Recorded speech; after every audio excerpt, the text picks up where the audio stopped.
के साथ हम आगे बढ़ रहे हैं। अब देखिए, बीजेपी ने सभी विधानसभा में कार्यालय खोल दिए हैं। अब बीजेपी का मकसद आने वाले लोकसभा चुनाव है। दरअसल उचाना में बीजेपी कार्यालय का उद्घाटन करने के लिए हिसार लोकसभा सांसद विजेंद्र सिंह पहुंचे। इस दौरान आवादी पार्टी और कांग्रेस के गठबंधन पर हिसार लोकसभा सांसद विजेंद्र सिंह ने कहा कि कांग्रेस पार्टी जितना अपने आप को मजबूत मान रही थी, अब उनको धरातल पर पता चल गया है कि उनकी स्थिति क्या है। आज कांग्रेस पार्टी मान चुकी है कि उनकी जो स्थिति है हरियाणा के अंदर अच्छी नहीं है। सांसद विजेंद्र सिंह ने साथ ये भी कहा कि बीजेपी गठबंधन सरकार में तो है, लेकिन मैं अगर लोकसभा चुनाव की बात करूं तो 10 की 10 सीटों पर बीजेपी लड़ रही है। फिर भी अगर आपको गठबंधन की संख्या देनी है तो फिर ठीक है, देते रहिए। जितनी भी विधानसभा हैं, सारी विधानसभाओं में आज भारतीय जनता पार्टी के दफ्तर खोले गए हैं और इनका मकसद जो है वो आने वाला लोकसभा चुनाव जो है उसकी तैयारी के हिसाब से तो 90 के 90 विधानसभा में ये दफ्तर खोलने की प्रक्रिया आज करी है औपचारिक रूप से।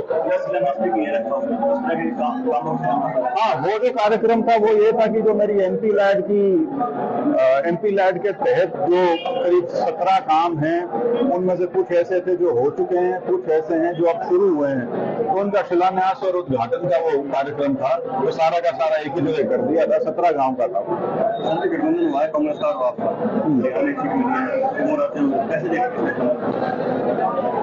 देखिए हरियाणा के बारे में यदि मैं कहूँ तो इस गठबंधन से स्पष्ट हो जाता है कि कांग्रेस जितनी मजबूत स्थिति में अपने आप को मान रही थी, वो धरातल को उनको शायद पता लगा है कि वो स्थिति इतनी अनुकूल उनके लिए नहीं है और इसीलिए आम आदमी पार्टी के साथ उनको गठबंधन करना पड़ा। जबकि हम सबको पता ही है कि आम आदमी पार्टी का हरियाणा में फिलहाल तक कम से कम कोई जनाधार तो है नहीं, लेकिन उनको लगा होगा इससे कुछ फायदा हो सकता है तो किया है उन्होंने।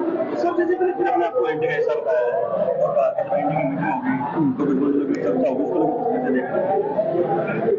नहीं, देखिए फिलहाल तो स्थिति ये है कि गठबंधन सरकार में तो है, लेकिन चुनाव के दृष्टिगत यदि मैं बात करूं तो उसमें तो अभी तक तो यही है कि बीजेपी 10 की 10 लड़ रही है और 10 की 10 यदि लड़ रही है फिर भी उसको अगर गठबंधन की संज्ञा देनी है तो ठीक है।